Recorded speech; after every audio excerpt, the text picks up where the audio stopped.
Welcome to Low Key PD. In this tutorial, I'm going to show you how you can take the mind maps that you create in NotebookLM and share them on Google Classroom.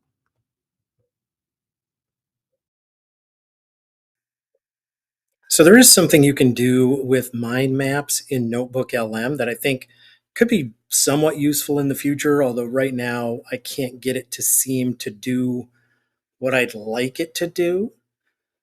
If you're in the NotebookLM and you've got mind maps in your studio, I have a few here. One of the things I can do with this mind map is to share it. And then what's going to happen is I get the sharing window that pops up. Uh, each Google Classroom that you have sort of has its own group address. So I can add an entire class to it. I can either set them up as an editor or a viewer.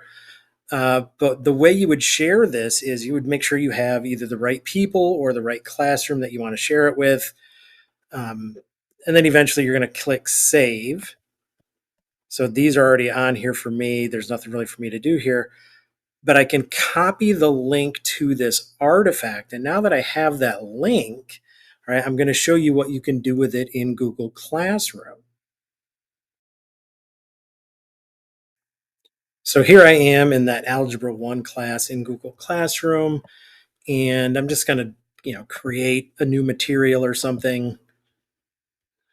And one of the things I can do is, because now I have that mind map link copied, I can just click on link, paste it, add link, and then I can add this as a material for this class. Now here's the problem. So if I do that, let's just give it a title. It's not going to matter because I'm going to end up deleting it anyway because it's not going to work, but I kind of want to show you what it does. What's going on? Where's my algebra? Where's my chapter 1 topic?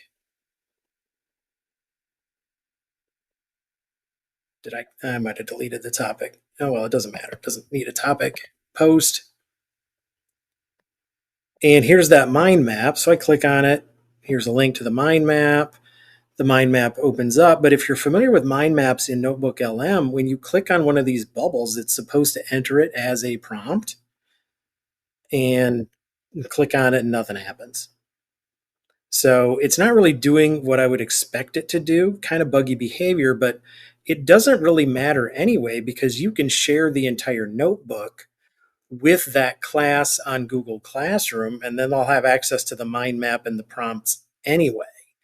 So it doesn't quite do what I would expect it to do right now. I hope maybe that gets changed where, if I share a specific mind map with a class and they go and click on that they will be able to use the little chat links that are provided in that mind map. But as long as you can share your notebook with them anyway, I'm not really sure it makes much difference. The only thing that might be different is, you might have to be more clear about which mind map they should use in order to accomplish the task, because now you can create custom mind maps.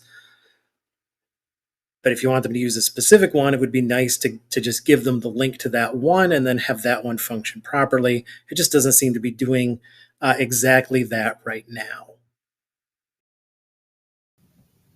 Don't forget to like and subscribe for more tech tutorials, and you can find my videos on YouTube by searching Low Key PD.